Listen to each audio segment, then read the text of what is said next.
Class 11 physics से हमने start किया था चैप्टर नंबर 2 जिसका नाम है मैथमेटिकल मेथड्स। आज हम देखने जा रहे हैं इसका लेक्चर नंबर 3।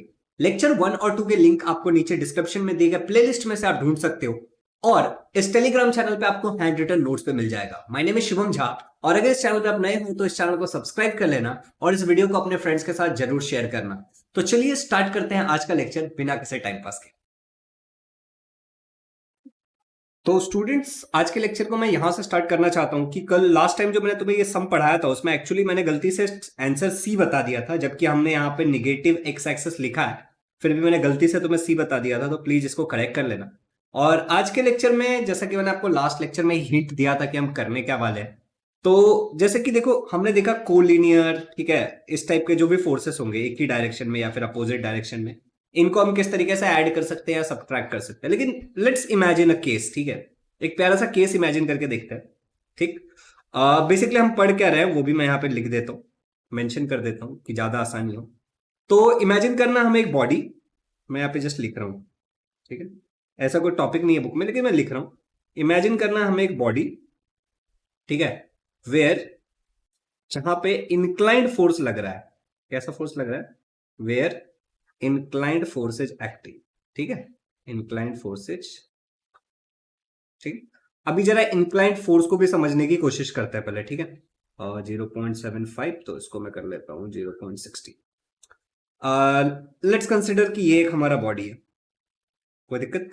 ये जो हमारा बॉडी है बच्चों, इस बॉडी पे यहां से एक फोर्स लग रहा है, लेट्स से, तो ये व्हाइट कलर का एक फोर्स है जो यहाँ पे इस बॉडी पे लग रहा है। और ये जो फोर्स है हमारा, उसका हमने नाम रख दिया F1। और इसका जो मैग्नीट्यूड है, डायरेक्शन तो हमें दिख रहा है, इसका जो मैग्नीट्यूड है वो है 15 न्यूटन, लेट्स। अच्छा, इसी जगह से एक और इंक्लाइंड फोर्स ऐसे लग रहा है, ठीक है। अब ये जो फोर्स है, इस फोर्स है F2, ठीक। अभी ये जो F2 फोर्स है, इसका जो हम ले लेते हैं मैग्नीट्यूड, वो है 30 न्यूटन। एंड इन दोनों फोर्स के बीच में जो एंगल है, लेट्स से, वो है 60 डिग्री, ठीक है। अब जो सवाल ये है कि हमें इस पे रिजल्टेंट बताना है, ठीक। हमें क्या करना है इसमें? Resultant equal to question mark. तो हमें क्या फाइंड करना है इस केस में? हमें इस केस में बताना है कि भैया रिजल्टेंट फोर्स कितना होगा, resultant equal to question mark. अब ऐसे वाले केस में रिजल्टेंट कैसे निकालते हैं ये तुम्हें मैंने नहीं सिखाया अभी तक, क्योंकि वो हमारा अगला टॉपिक है। तो इस केस में रिजल्टेंट निकालने का जो तरीका होता है, उस तरीके का मैं नाम लिख देता हूं। वो तरीका है triangle law of vector addition. क्या नाम है उस चीज का? Triangle law of vector addition. बहुत सिंपल है। और ये बेसिकली अभी जो हम पढ़ रहे हैं वो ग्राफिकल मेथड हो। तो अगले पेज पे चलते हैं और देखते हैं कि क्या है ये चीज, आखिर जो हम पढ़ने जा रहे हैं ये मोटा मोटा है क्या। तो सेम क्वेश्चन को इमेजिन करते हैं और इस मेथड से हम इसका आंसर निकालेंगे, ठीक है। तो अभी देखो क्या करना है तुम्हें। मैं पहले फिर से वो बॉडी बना देता हूँ, ये वाला जो बॉडी है ना, इसको मैं कॉपी कर लेता हूँ, ठीक। अगर मैं कॉपी कर लूंगा तो मेरे लिए थोड़ा आसान हो जाएगा, तो बनाना नहीं पड़ेगा ना वो, बस, ठीक। तो इसको हम लोग करते हैं यहाँ से कॉपी और यहाँ पे हम कर लेंगे इसको पेस्ट, ठीक है। तो ये हो गया हमारा पेस्ट। अब देखो इस मेथड में ना आपको सबसे पहले एक स्केल इमेजिन करना है, ठीक है बच्चों। तो हम क्या कर रहे हैं, एक स्केल इमेजिन कर रहे हैं। हम हमारे स्केल में आप कुछ भी ले सकते हो। हम 1 सेंटीमीटर, क्योंकि हमारे पास स्केल होगा नॉर्मल, तो 1 सेंटीमीटर को हम ले लेंगे। 1 centimetre is equal to 5 newton, हम ये मान के चलेंगे, ठीक। अब यही वाला बॉक्स सेम मुझे बनाना है, ठीक। तो मैं इसको कॉपी कर लेता हूं यहां से, कॉपी, और यहाँ पे पेस्ट करता हूँ। वैसे बॉक्स नहीं भी बनाएंगे तो भी कोई फर्क नहीं पड़ता, तो बॉक्स हटा ही देते हैं, बॉक्स का कोई सेंस नहीं। हमें सबसे पहले क्या करना है, एक ओरिजिन इमेजिन करना है। तो माय डियर सुपर स्टूडेंट्स, अब हमें क्या करना है, सबसे पहले यहाँ पे एक ओरिजिन इमेजिन करना है। तो मैंने लेट्स से कि एक ओरिजिन इमेजिन कर लिया। और अभी देखो मेरे पास तो स्केल है नहीं बताने के लिए, लेकिन आप क्या करोगे, स्केल से बनाओगे। तो आप यहां से एक लाइन बनाओगे 3 सेंटीमीटर का। कितना सेंटीमीटर होगा आपका ये होगा आपका 3 सेंटीमीटर का। इसको आप दे दो नाम ए। और ये जो हमारा बनेगा एग्जैक्टली इसके पैरेलल है, ठीक है। तो बेसिकली हम F1 को रिप्रेजेंट कर रहे हैं यहाँ पे। तो मैं यहाँ पे लिख देता हूं कि यहाँ पे मैं क्या रिप्रेजेंट कर रहा हूं, F1। अब बच्चों 3 सेंटीमीटर ही क्यों लिया? क्योंकि हम बोल रहे हैं कि 1 सेंटीमीटर मतलब 5 न्यूटन है। तो 3 सेंटीमीटर मतलब कितना हो जाएगा, 5 3 जा 15 न्यूटन। तो बेसिकली ये जो 15 न्यूटन है उसी को मैं यहाँ पे रिप्रेजेंट कर रहा हूं। अब बच्चों मैं क्या करूंगा, अब ये देखो, ये इसका क्या है बच्चों, ये है इसका टेल और ये वाला है इसका हेड। तो एग्जैक्टली जहां पे मेरा पहला वेक्टर खत्म हुआ है उसके हेड से पैरेलली मैं इस वेक्टर को रिप्रेजेंट करूंगा। तो अब ये है 30 न्यूटन। तो अब देखो, अगर 1 सेंटीमीटर मतलब 5 है, तो 6 सेंटीमीटर मतलब कितना हो जाएगा, 30 न्यूटन हो जाएगा, 5 6 जा। तो मुझे यहां से यहां तक एक लाइन बनाना है जो कि कितना होगा मेरा, ठीक है, ये होना चाहिए मेरा, मैं यहां पे लिख देता हूं कि ये मेरा होगा 3 सेंटीमीटर का और ये होगा मेरा 6 सेंटीमीटर का। अब अगला वाला ध्यान से सुनना, इसके हेड, इसका जो टेल है और इसका जो हेड है, इन दोनों को मैं कनेक्ट करूंगा एक ट्रायंगल बनाने के लिए। तो मैं अलग कलर ले रहा हूं और इन दोनों को मुझे क्या करना है, कनेक्ट करना है। ठीक है, तो अब जैसे ही मैंने इन दोनों को कनेक्ट किया तो मुझे डायरेक्शन पता चल गया। तो अब सेम इसी लाइन के पैरेलल मैं यहां पे एक लाइन बना दूंगा। तो मान लो लेट से कि मैं इस तरीके से उसको पैरेलल लेकर के, ठीक है, मैंने एक लाइन बना दिया और ये मेरा रिजल्टेंट। अभी जो मुझे पता चला है वो मेरा रिजल्टेंट है का डायरेक्शन है, लेकिन मेरे रिजल्टेंट का मैग्नीट्यूड नहीं पता है मुझे। अब देखो, अगर तुम स्केल लेकर के इसको नापोगे कि ये कितना है, इसको अगर आप मेजर करोगे तो आपको देखने को मिलेगा कि ये जो आपका रिजल्टेंट जिसको आप बुला रहे हो, ये आपका रिजल्टेंट है। ठीक है, अगर हम इसको रिजल्टेंट मान के चलते हैं, उसे लिखता नहीं हूं मैं, यहां पे डायरेक्ट लिख देता हूं, ये मेरा 8 सेंटीमीटर है। तो अब सिंपली तुम्हें समझ में आ ही गया होगा कि अगर मेरा यहाँ पे 8 सेंटीमीटर है तो मैं इसको 8 × 5 करूंगा तो आंसर क्या आ जाएगा मेरा, 40 आ जाएगा। ठीक है, तो यहाँ पे जो आंसर आएगा वो आएगा 40 न्यूटन। तो जो रिजल्टेंट हमारा लग रहा है इसमें वो इस डायरेक्शन में है और वो 40 न्यूटन का है। तो ये जो अभी हमने किया ना, इसको हम लोग बोलते हैं triangle law of vector addition. ठीक है, तो आई रियली होप कि तुम्हें ये बेसिक है एकदम, ये तो समझ आ ही गया होगा। और अब हमें इसका लिखना क्या है, स्टेटमेंट क्या होगा इसका, ये भी अपने को ध्यान देना है। तो स्टेटमेंट लिख देता हूं मैं यहाँ पे, जरा ध्यान से देखना। जो हमारा है उसका नाम क्या है, triangle law of vector addition. ठीक है, triangle law of vector addition. ठीक है, ये हमने लिख लिया टॉपिक का नाम। अभी स्टेटमेंट क्या होगा इसका वो ध्यान से देखना, बुक में भी आपको देखने को मिल जाएगा। If two vectors are added, ठीक है, if two vectors are added, अगर हम दो वेक्टर्स को ऐड करेंगे, वो भी, लेकिन यहां पे बात यह है कि सेम टाइप क्यों है। If two vectors of same type, ये जरूरी है, if two vectors of same type, ठीक है, आर रिप्रेजेंटेड, उसको हम रिप्रेजेंट कर रहे हैं वैसे क्वेश्चन में, ठीक है, आर रिप्रेजेंटेड, मैं एक्सप्लेन करता हूं, by represented in magnitude and direction only, and direction and direction, ठीक है, by two sides of triangle, by two sides of triangle.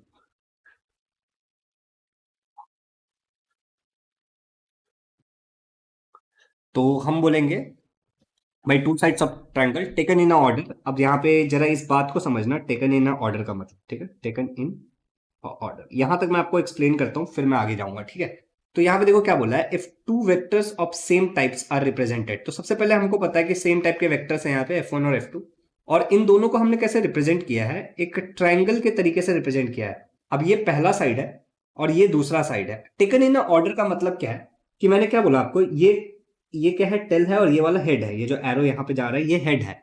तो हेड से दूसरे वाले को हमें स्टार्ट करना है, जो मैं आपको पहले ही बता चुका हूं।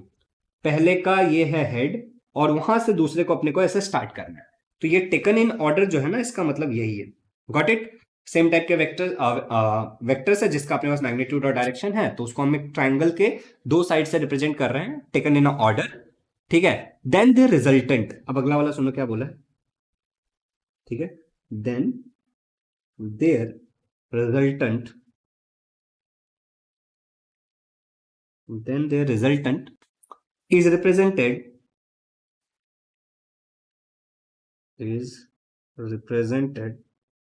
by third side of the triangle, ठीक है, थर्ड साइड ऑफ द, अब यहां पे जरा ध्यान देना, ठीक है, third side of the triangle in opposite order, in opposite order. मैं यहां पे कुछ इंपॉर्टेंट लिख भी दे रहा हूं, ठीक है, कि अपोजिट ऑर्डर से हम बोलना क्या चाह रहे हैं।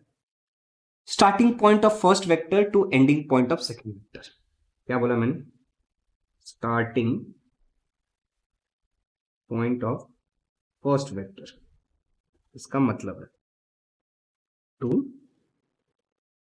Ending point of second vector. हम दो ही वेक्टर यहां पे ऐड कर सकते हैं। मिनिमम जो वेक्टर होने चाहिए वो दो ही होने चाहिए, दो से ज्यादा वेक्टर नहीं होने चाहिए अगर हमें ट्रायंगल लॉ के हिसाब से काम करना है इन दैट केस। ठीक है, तो अब देखो यहां पे क्या बोला जा रहा है, starting point of the first vector. तो ये वाला पहले वेक्टर, ये पहला वेक्टर है, ठीक है, और ये वाला हमारा दूसरा वेक्टर है। तो हमने पहले वेक्टर का स्टार्टिंग पॉइंट लिया और दूसरे वेक्टर का एंडिंग पॉइंट लिया, उन दोनों को ज्वाइन कर दिया और डायरेक्शन हमने वैसे दिखाया। तो ये इन अपोजिट ऑर्डर का मतलब यही था। ठीक है, तो आई होप कि यहां तक आप लोगों को एकदम क्लियर हो गया होगा। ठीक है, एक और सम हम लोग ले लेते हैं प्रैक्टिस के लिए, चाहे अभी क्वेश्चन तो हमें मिलेगा ही करने के लिए, फिर भी एक सम और ले लेते हैं प्रैक्टिस करने के लिए, जिससे हमें थोड़ी सी और क्लियरिटी आ जाए। तो लेट्स से कि हमें दिया है, एक एग्जांपल ले रहे हैं, ठीक है। तो लेट्स से कि हमें एक बॉक्स दिया है, अब जल्दी हो जाएगा अपना, ठीक है। इस बॉक्स में मान लो कि कह रहा है कि एक फोर्स है जो इस डायरेक्शन में लग रहा है, और इसका वैल्यू दिया है आपको F1 is equal to 30 let's say 10 Newton दिया आपने को, ठीक है। और एक दूसरा फोर्स लग रहा है यहाँ पे, हमें क्लियरली समझ में आ गया कि हमें ट्रायंगल लॉ का इस्तेमाल करना पड़ेगा, और वो है F2 is equal to 25 Newton, और यहाँ पे हमें एंगल दिया है लेट्स से कि 60 डिग्री, ठीक है। अब हमें क्या करना है, हमें रिजल्टेंट बताना है इसमें। सिंपल सा तरीका है रिजल्टेंट बताने का, ठीक है। Resultant equal to question mark. आपको पता ही है रिजल्टेंट बताने के लिए आप क्या करोगे, सबसे पहले आप एक ओरिजिन इमेजिन करोगे यहाँ पे। तो आपने एक ओरिजिन इमेजिन किया, अब इसको आप स्केल ले सकते हो, ऑफकोर्स स्केल लेना पड़ेगा, तो हम यहाँ पे भी वही कर लेते हैं कि 1 सेंटीमीटर का मतलब हमारे लिए 5 न्यूटन है, ठीक है। ये हम स्केल इमेजिन कर ले रहे हैं हमारे आसान के लिए, ठीक है। तो यहाँ से 10 न्यूटन है, मतलब 2 सेंटीमीटर का एक लाइन बनाना पड़ेगा अपने को, ठीक है। तो हम कह देंगे कि ये हमारा 2 सेंटीमीटर का लाइन है। अभी फिर हमें क्या करना है, इसके पैरेलल हमने ये वाला बना लिया, तो इसके लिए हमें क्या करना है, यहां से स्टार्ट करना है, दूसरे वेक्टर से स्टार्ट करना है और यहाँ पे इसके पैरेलल बना। अब ये 25 न्यूटन है, तो 25 के लिए हम यहाँ पे 5 सेंटीमीटर अगर लाइन बनाएंगे तो 5 5 25 न्यूटन हो जाएगा, तो हम 25 न्यूटन को ऐसे रिप्रेजेंट कर सकते हैं। तो यहां से हमें एक लाइन बनाना पड़ेगा, और ये जो हमारा लाइन होगा वो कितना लंबा होगा, that line will be 5 centimetre लंबा, ठीक है। ये हमारा 5 सेंटीमीटर लंबा होगा, ठीक है। आपको 5 दिख रहा है ना, चलो, तो ये हमारा 5 सेंटीमीटर लंबा हो गया। अब हमें पता है कि इसका जो एडिशन हम दिखाएंगे वो starting point of the first vector to ending point of the second vector, यहां तक हम दिखाएंगे, और इसका जो डायरेक्शन होगा वो उसी डायरेक्शन में होगा, मतलब इन अपोजिट डायरेक्शन जो हमने पढ़ा था। अब अगर मैं स्केल लेकर के इसको और इसको मेजर करता हूं, तो ये जो मुझे मिलेगा वो लगभग मुझे 6.4 तक मिलेगा। कितना मिलेगा मुझे, 6.4 सेंटीमीटर। तो कुछ नहीं करना है, अब 6.4 को हमें किससे मल्टीप्लाई कर देना है, 5 से मल्टीप्लाई कर देना है, तो हमें रिजल्टेंट का वैल्यू मिल जाएगा। और इसी के पैरेलल जो ये लाइन है ना, इसी के पैरेलल हमें यहाँ पे एक लाइन बनाना होगा, ठीक है, ऐसे, तो हमें रिजल्टेंट मिल जाएगा। तो मैं रिजल्टेंट यहाँ पे ऐसे बना दे रहा हूँ, मैं कह देता हूँ कि ये वाला मेरा क्या है, ये वाला मेरा रिजल्टेंट है, और मल्टीप्लाई 6.4 को अगर मैं 5 से मल्टीप्लाई करूंगा तो 32 आंसर आ जाएगा, तो 32 न्यूटन। तो मुझे यहाँ पे डायरेक्शन भी मिल गया, और मुझे क्या मिल गया, यहाँ पे ये भी मिल गया, दोनों चीजें मुझे मिल गई। अब देखो, अभी ये जो हमने पढ़ा वो ग्राफिकल मेथड है, एक और है इसमें एनालिटिकल मेथड। एनालिटिकल मेथड हम बाद में पढ़ेंगे, लेकिन उससे पहले हमें 2 3 चीजें चेक करनी है और 2 एग्जांपल्स करने हैं, ठीक है। तो सबसे पहले जो हमें चेक करना है वो है कि वेक्टर्स के जो एडिशन होता है ना वो क्यूमुलेटिव होता है। जरा समझना बात को, क्या समझाने की कोशिश कर रहा हूं मैं कह रहा हूं तुम्हें कि वेक्टर्स, ठीक है, addition is cumulative.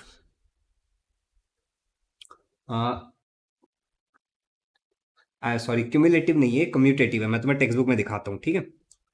Text book ये रहा आपका टेक्स्ट बुक, और यहाँ पे आ गया आपके स्केलर एंड, एक सेकेंड, आपको दिख रहा होगा टेक्स्ट बुक, यहाँ पे ये रहा कम्यूटेटिव, ठीक है। सॉरी, मैं क्यूमुलेटिव बोल रहा था, इट इज कम्यूटेटिव, ठीक है। तो हम कह देते हैं कि वेक्टर्स के जो एडिशन होते हैं वो कम्यूटेटिव होता है, COMMUTATIV, cumulative is the wrong word, ठीक है। अब हमें ये प्रूव करना है कि ये क्या है। तो सबसे पहले कम्यूटेटिव का मतलब समझते हैं क्या होता है। कम्यूटेटिव का मतलब होता है कि अगर आप ए में बी जोड़ रहे हो तो जो आंसर आएगा वही आप बी में ए जोड़ करके भी ला सकते हो। एग्जाम्पल से समझाता हूं, सच दैट मान लो कि मैं 1 में 3 जोड़ रहा हूं, तो आंसर जो आएगा वही 3 में 1 जोड़ने से भी आएगा। बात तो सही है, लेकिन कब मैं कह सकता हूं कि जो वेक्टर के एडिशन है वो कम्यूटेटिव है, इसको कहने के लिए मुझे करना पड़ेगा कि अगर मैं एक ए वेक्टर है उसमें अगर मैं एक बी वेक्टर को जोड़ता हूं तो जो मेरा आंसर आएगा वही आंसर आएगा मेरा बी वेक्टर को ए वेक्टर में जोड़ने से। अगर ऐसा हुआ तो मैं कहूंगा कि वेक्टर एडिशन इज कम्यूटेटिव। ठीक है, ऐसा मैं कह सकता हूं। लेकिन अब मुझे इसको प्रूफ भी करना पड़ेगा। ठीक है, ऐसे खाली बोल देने से तो नहीं चलेगा, तो मैं इसका प्रूफ देखता हूं। ठीक है, हम इसका देखते हैं प्रूफ। तो इसका प्रूफ क्या है वो देखते हैं। अब सिंपल है, एक काम करते हैं कि एक वेक्टर इमेजिन कर लेते हैं हम। यहां से यहां तक लेट से एक वेक्टर है और यहां से यहां तक एक वेक्टर है। तो ये जो वेक्टर है उसका नाम है ए वेक्टर और ये वेक्टर है हमारा 3 सेंटीमीटर का। और दूसरा जो हमारा एक बी वेक्टर है लेट से ये हमारा बी वेक्टर है और ये वेक्टर है हमारा 2 सेंटीमीटर का। ठीक है, अब हमें बताना है कि वेक्टर का जो एडिशन है वो क्या होता है, कम्यूटेटिव होता है। तो हमें ए में बी जोड़ना है सबसे पहले। तो ध्यान से देखो हमने क्या किया, येलो कलर ले लेता हूं मैं यहाँ पे। ठीक है, ये मैंने ए बना लिया। कोई दिक्कत है इसमें, मेजरमेंट का तो कोई मच ही नहीं है। तो ये 3 सेंटीमीटर का मेरा ए ओरिजिन है। ठीक है, और यहां तक मैं जा रहा हूं। अब मुझे इसमें बी जोड़ना है तो आपको पता है कि क्या करना पड़ेगा, इसी डायरेक्शन में यहां से मुझे ऐड करना पड़ेगा। तो मैं चला गया, ये मेरा बी बना लिया मैंने। ठीक है, तो ये कितना है भाई, 2 सेंटीमीटर है। अब इसका रिजल्टेंट जो हम निकालेंगे ब्लू कलर से निकाल लेते हैं वो ऐसे निकलेगा। ठीक है, यहां से यहां तक इसका रिजल्टेंट निकलेगा। राइट, यहां से इसका ये डायरेक्शन हो जाएगा उसका, ये उसका डायरेक्शन हो जाएगा और ये हमारा क्या हो गया, ये हमारा आ गया रिजल्टेंट। ठीक है, तो मैं कह देता हूं कि ये हमारा रिजल्टेंट है। जो भी है इसका मेजरमेंट में अभी हमें कुछ खास इंटरेस्ट है नहीं। अब बच्चों में क्या करना है, अब ये तो हो गया ए प्लस बी। ठीक है, ये हो गया हमारा ए में हमने बी जोड़ लिया। अब मान लो कि बी में ए जोड़ना है तो हम क्या करेंगे, यहीं पे हम सबसे पहले बी बनाएंगे। इसी वाले डायग्राम में हम सबसे पहले बी बनाएंगे। तो लेट्स से कि बी अगर मुझे बनाना होगा तो ये वाला मुझे बनाना होगा, तो इसी को ओरिजिन मान के मैं यहां पे ऐसे बी बना के देखता हूं। तो लेट्स से मैंने यहाँ पे बी बना लिया। ठीक है, 2 सेंटीमीटर का बी है, 2 सेंटीमीटर का बना लिया। ओके, थोड़ा सा और लंबा होना चाहिए, चलो ठीक है। अब ये वाला 2 सेंटीमीटर इतना लंबा है तो ये वाला भी 2 सेंटीमीटर इतना ही लंबा होना चाहिए टेक्निकली। ठीक है, तो ये मेरा 2 सेंटीमीटर का बी बन गया। ठीक है, ये मेरा बी बन गया। अब मुझे ए बनाना है तो ए इधर है तो इसी के पैरेलल मैं यहां पे ऐसे बना सकता हूं। तो लेट से मैंने यहां पे ए बना लिया, यहां से ऐसे जाएगा ए, राइट, ए हमारा ऐसे जाएगा तो ये हमारा ए हो गया। अब मुझे दिखाना है इन दोनों को ऐड करना है। तो तुम्हें पता ही होगा ऐड कैसे करते हैं। ये पहले वेक्टर का स्टार्टिंग पॉइंट और दूसरे, अब ये पहला वेक्टर हमारा ये बन चुका है। ठीक है, और दूसरा वेक्टर हमारा ये बन चुका है। तो पहले वेक्टर का स्टार्टिंग पॉइंट और दूसरे वेक्टर का एंडिंग पॉइंट दोनों को जोड़ दो। तो अगर मैं इसको जोड़ने जाऊंगा तो मुझे दिख रहा है कि सेम ब्लू लाइन मुझे वापस बनाना पड़ रहा है। तो या अगर मैं इसको इसके साथ ऐड करके यहां पे निकालू या फिर मैं इसको इसके साथ ऐड करके यहां पे निकालू, दोनों का आंसर सेम ही आ रहा है। ठीक है, तो मैं क्लियरली बोल सकता हूं फ्रॉम अबव फिगर, अब मैं फिगर कौन सी बात कर रहा हूं, ये वाले फिगर की बात कर रहा हूं मैं। ठीक है, फ्रॉम अबव फिगर, ये वाले फिगर की बात हो रही है। Okay, we can say that मैं ए में बी जोड़ू, वेक्टर की बात हो रही है यहां पे ऑफकोर्स। ठीक है, या फिर मैं बी में ए जोड़ू। ठीक है, we will get the same resultant, we will get same resultant. हमें जो रिजल्टेंट मिलेगा वो सेम है। तो इससे भी हमें समझ में आता है कि वेक्टर एडिशन जो है वो कम्यूटेटिव है और ये बात एकदम खरी है। ठीक है, अब देखो ऐसे एक और चीज है जो हमें करना है और वो जो एक चीज है वो ऐसा है कि वेक्टर एडिशन जो है वो एसोसिएटिव है। अब मैं एसोसिएटिव भी तुम्हें समझाता हूँ कि क्या होता है। ठीक है, अगला जो हमारा टॉपिक है वो क्या है कि वेक्टर्स का जो एडिशन है, vectors addition is associative, associative. अब इसका मतलब क्या होता है भैया, इसका मतलब पहले बता दीजिए कि एसोसिएटिव मतलब हम बोलना क्या चाहते हैं। तो बच्चों वेक्टर एडिशन या फिर किसी भी चीज के एडिशन को जब हम एसोसिएटिव बोलते हैं तो हम क्या बोलना चाहते हैं, लेट्स से कि हम 3 चीजों को ऐड कर रहे हैं, ए बी और सी। ए और बी को हम पहले ऐड करते हैं और फिर सी को ऐड करते हैं, या फिर मान लो हम ए बी और सी को ऐड कर रहे हैं। अब इसमें हम बी सी को पहले ऐड करेंगे और फिर उसमें ए ऐड करेंगे, आंसर सेम है। एग्जाम्पल से लेट्स से 2+3 ब्रैकेट में है और यहाँ पे 1 है, और मान लो कि 2+3+1 ये ब्रैकेट में है। आंसर देखो ना, ये 5 हो जाएगा और यहाँ पे आंसर आएगा 1, मतलब 6 आएगा। अब यहाँ पे भी देखो 2 एज इट इज रखो और 3 और 1 4 हो जाएगा और यहाँ पे भी ऐड करोगे तो 6 ही आएगा। आंसर सेम आ रहा है ना, राइट। तो आंसर सेम आ रहा है तो हम बोलते हैं कि ये वाली प्रॉपर्टी को हम क्या बोलते हैं, कि वेक्टर का एडिशन क्या होगा, एसोसिएटिव होगा। अब इसको भी हम प्रूव कर सकते हैं, ठीक है, कोई बड़ी बात नहीं है इसको प्रूव करना। तो देखो कैसे करेंगे हम बोलेंगे कि यहाँ पे लेट से 3 वेक्टर्स हैं, ए वेक्टर, बी वेक्टर और सी वेक्टर। अब वेक्टर है तो उस पर लाइन होना चाहिए ऐसे, ठीक है। इसको मैं ऐड करूं या फिर मैं ए वेक्टर में बी वेक्टर और फिर सी वेक्टर ऐड करूं, मुझे जो आंसर होगा वो क्या होगा, मेरा आंसर आएगा सेम टू सेम।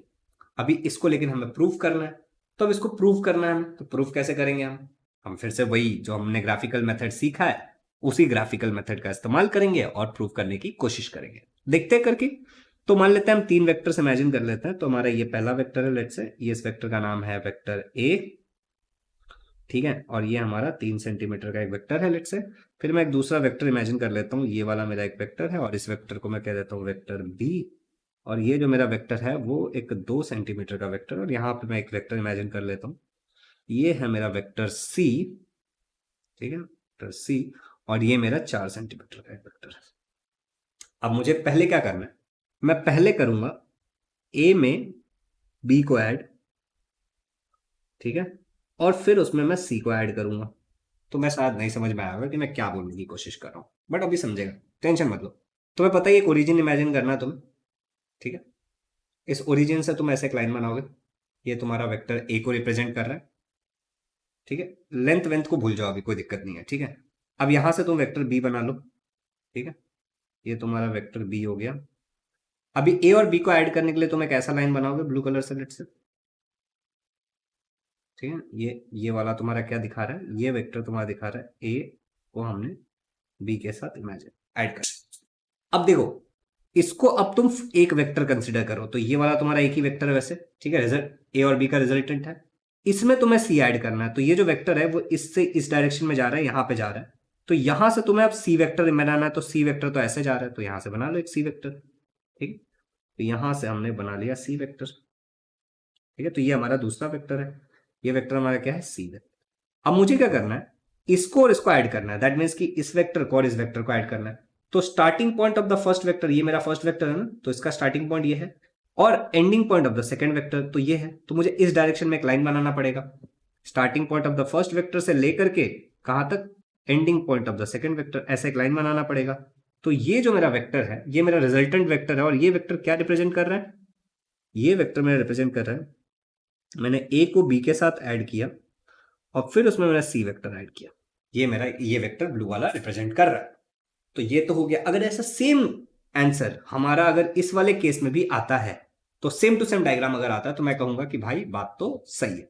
तो अब दूसरा वाला डायग्राम इमेजिन करते हैं, ठीक है, ये हमारा फिगर 1 है लेट्स से, ठीक है। अब फिगर 2 बनाते हैं, तो फिर से तो अभी हमें ये ऐड करके देखना है, अगर मेरा ए वेक्टर के साथ बी और सी को मैं ऐड करता हूं और अगर सेम डायग्राम मेरे को मिल जाता है, तो मैं कहूंगा कि भाई बात तो सही है, वेक्टर का जो एडिशन है एसोसिएटिव है। तो सबसे पहले यहाँ पे एक ओरिजिन इमेजिन करते हैं, यहां से मैं ए वेक्टर बना लेता हूँ, ठीक है। तो ये मेरा ए वेक्टर है।